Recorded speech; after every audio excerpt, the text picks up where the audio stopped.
น้องสบายดีสวัสดีค่ะสวัสดียามเสาๆยังสันทายเครื่องถ่ายของสิพากันเข้าป่าอีกพี่น้องมันพาเมย์ไปป้าอีกก่อน ไปเอานาพวก ไป มาเก เอา ลือป่า บวกมาเกลือป่าพี่น้องมันง่ายโพดแต่ก่อนมันส้นไม่นั่งหาม ห้ามโมเพดอเนี่ยนะเถอะ ใช่เอาใช่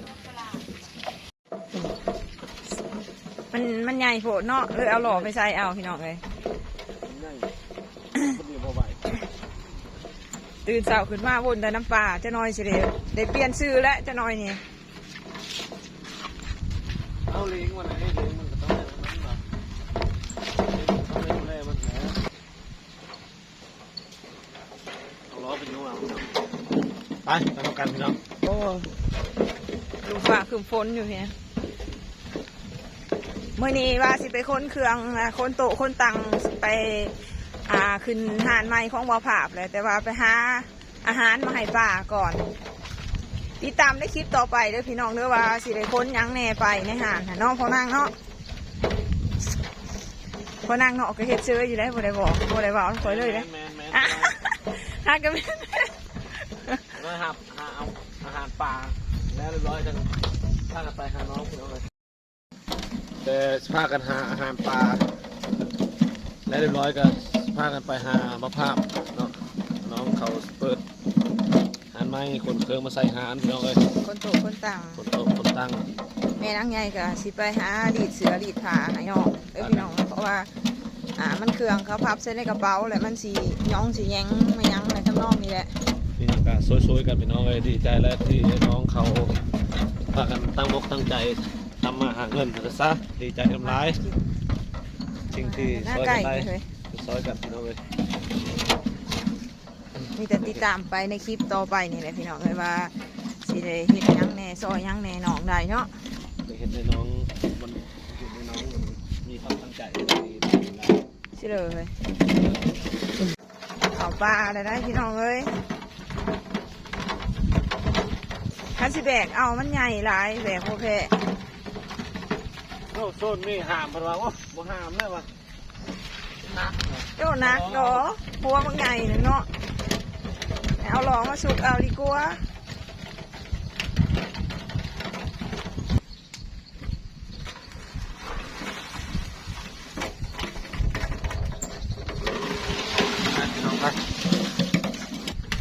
ฝนก็ยิบยับมาแล้วเอาสิได้แข่งฝนได้บาดนี่คืมฝ่าคืมฝนอยู่พี่น้องเมืองเนี่ยค่ะ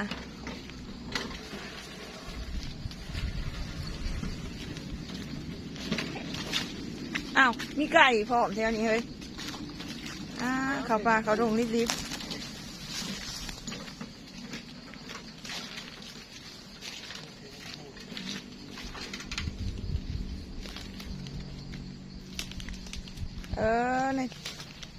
จะมาเอาอยู่ในนี้แต่ละเทือค่ะกูดเอาน้อยหนึ่ง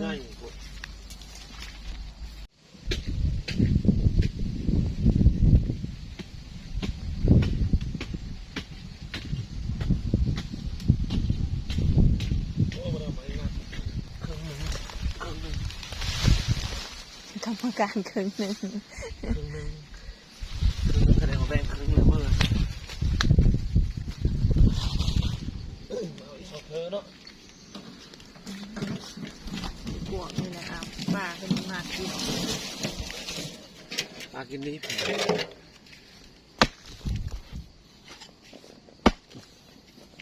ครึ่งหนึ่ง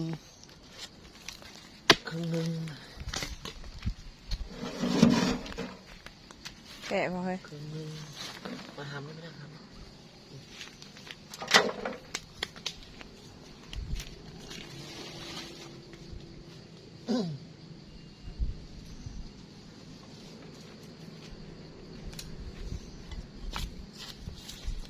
ครึ่งหนึ่งมากกว่าที่ไหนก็ได้โจ๊กนะไปนะไปนี่โอ้ทักตัวไปทำอะไร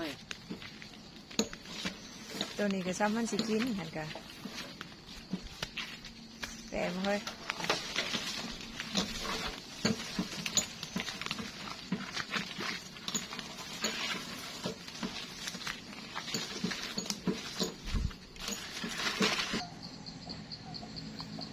พักผ่อน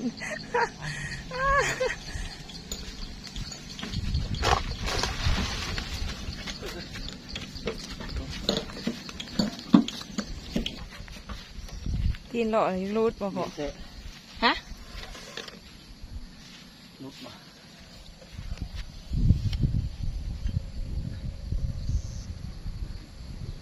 เป็นหยังหมดกัดพักผ่อนก่อนน้อยหนึ่ง เมื่อวันรอขับสุกรอเขาเต้น อันนี้ตีนงองแงงเลยเนาะจะบอกเอามาสุกข้าวเดียวพักผ่อนน้อยหนึ่งพี่น้องเลยโง่ยากบ่รอจ้ะอันนี้จ้ะไปลุยต่อพี่น้อง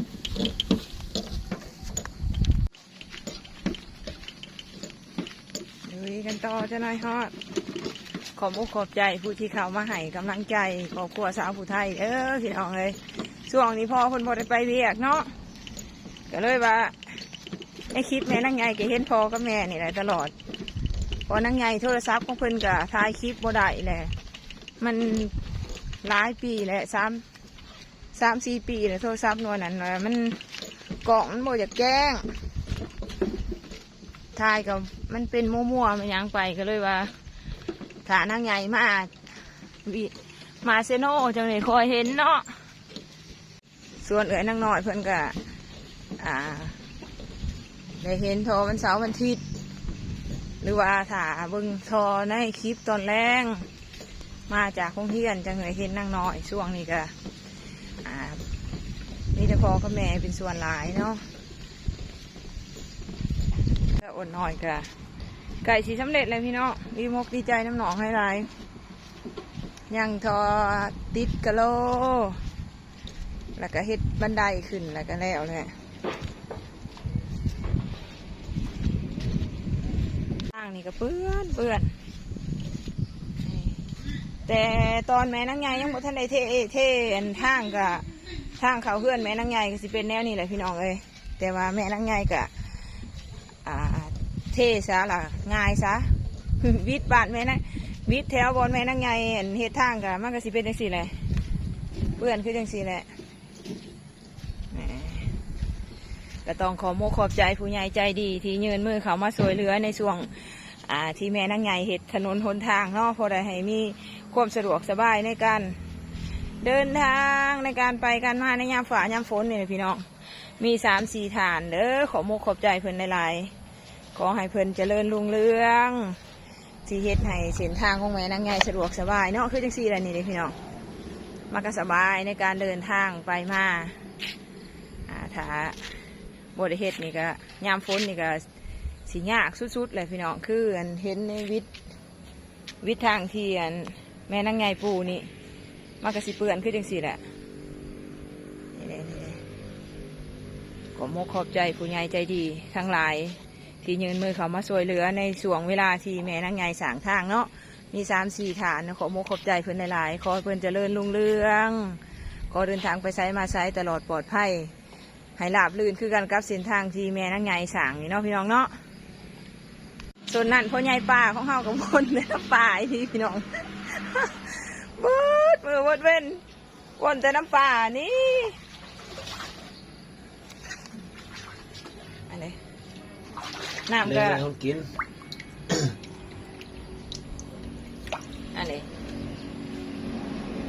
กันเอาหัวอาหารให้กับพวกปันได้เนาะพ่อเนาะอันนี้กินโมลายกันเอาปวกให้มึงโยเนียขึ้นมากินเนี่ย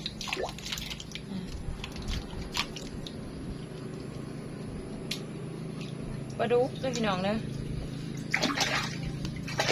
บัวยังบ่หอดเดือนซ้ำตัวใหญ่เลยอ่างน้อยตัวนี้แหละเป็นป่านั่นปลาตองของเบาเตะเพิ่นเอามาฝากไว้ในนี่พี่น้องมันก็เห็นนั่นแหละมันมีใบมีอันนี้หลายโพดมันหลายโพดเนาะมันสิหันใจบ่ได้เนาะออกอีกเนาะปงไว้พี่น้องเลยบางทิศล้างทิศก่อนนี่ฮันโมเมนต์ทิศล้างนะโม3-4 มื้อขึ้นล้างนี่ไงยังโมลายปานนี้ ใบอันนี้ฮะลองเอาออกก่อนเพราะให้มันไม่บอลหายใจเรามากินหัวอาหารหมดจ้าขอเราพอมากินผัว แต่ว่า เป็นปลาต้องเลยพี่น้องเราซองโตของบอติมันมาฝากไว้ในน้องหน่อยพอไว้นางเห็ดนี่เลย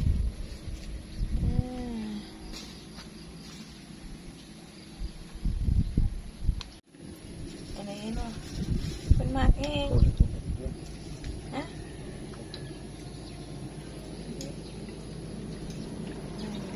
มากินนี่พูดเต็มไม่พูดเลยมันปลาน้อยมันกินได้เสมอเพียงไรมันย่อยๆเลยไปเอาตัวนี้ก่อน หาไปเอาอีกเลยมาแล้วก็เกลือกันยังไงเนี่ยพี่น้องเลยคลิปนี้ก็สิได้โจ้เพียงเท่านี้เด้อฝากกดไลค์กดแชร์ส่องครอบครัวสาวผู้ไทยในเด้อพี่น้องเจอกันคลิปหน้าอยู่เพื่อนบอกผ่าคุณพี่น้องบ๊ายบายบ๊ายบายเนี่ยพวก บายน้องบาย